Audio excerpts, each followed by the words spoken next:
Oh, mtumishi, Bwana Yesu asifiwe. Amina, Bwana Yesu asifiwe. Amina. Nimefurahi leo kukuona mtumishi wa Mungu. Oh, haleluya. Nashukuru sana.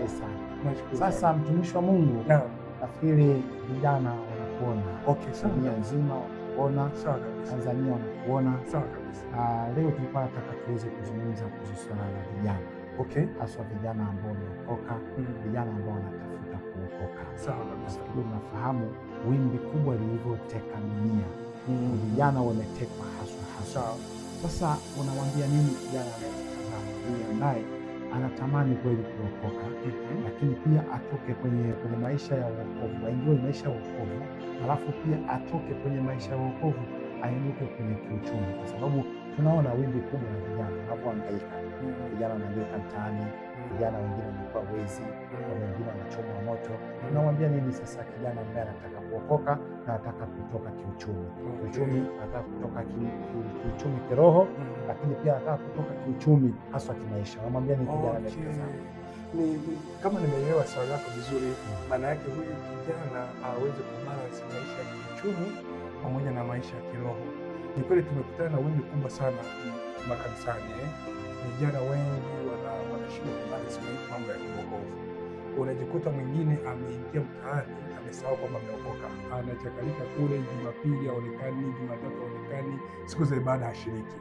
Tumeonana na vijana hao. Kuna mwingine ana concentrate sana na mambo ya huduma, asubuhi ana Biblia, yuko mtaani na kuhubiri, hana muda hata wa kwenda kutafuta mali. Pia hao vijana tuko nao. Kwa hiyo mimi nilikuwa najaribu kuwashauri vijana ni kubalance, kuweka mambo yako kwa wakati, pangilia kwamba huu muda, hii siku nitaenda kufunga na kuomba. Nikitoka mlimani nimefunga, nimepata majibu yangu, nitamshukuru Mungu. Nikimaliza napandisha nguo kazini, kwa sababu kazi ni tabia yangu. Ndicho ninachojua mimi. Kwa hiyo ukikuta kijana ambaye hawezi kubalance mambo, tunakuwa na mashaka na wokovu wake ukoje. Sijui kama umenipata hapo. Nashukuru sana ndugu mtazamaji wa chaneli yetu. Leo nimekutana na mtumishi wa Mungu Kanuda.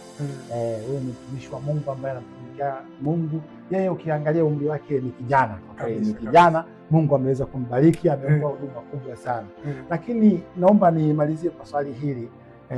Mtumishi wa Mungu, wewe una hakika gani kwamba Yesu leo akitua anaweza kukunyakua hapa katika ulimwengu huu? Wewe una uhakika gani mtumishi wa Mungu? Nina uhakika 100% kwa sababu Biblia inaeleza kwamba Roho wa Bwana pamoja na mioyo yetu tushuhudia kwamba sisi tuwana, na kama tuwana basi tuna imani kwamba siku moja tutaketi pamoja naye. Nina uhakika kabisa hujakuwa hata sasa hivi utokee hapa mtakwenda na Yesu. Okay, asante sana. Lakini ni kitu gani ambacho utakachokiacha kwenye ulimwengu? Yaani kitu gani utakachokiacha?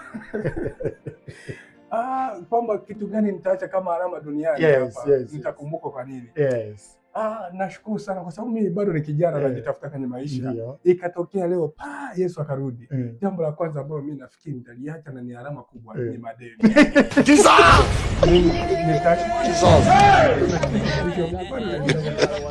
Ni alama kubwa sana. Unaenda kwa watu nini unakopa na nini, kwa hiyo kuna kausha damu. Ni moja ya jambo pia kijana ni baba na lazima sababu naishi kwenye nyumba ya mwenye nyumba. Sijapata bado kiwanja, sina gari. Kwa nini? Kitu ambacho ninacho ni madeni tu kwa sababu ya baba. Asante sana. Ndugu mtazamaji, leo nimepata bahati kwa kweli kuonana na mtumishi wa Mungu.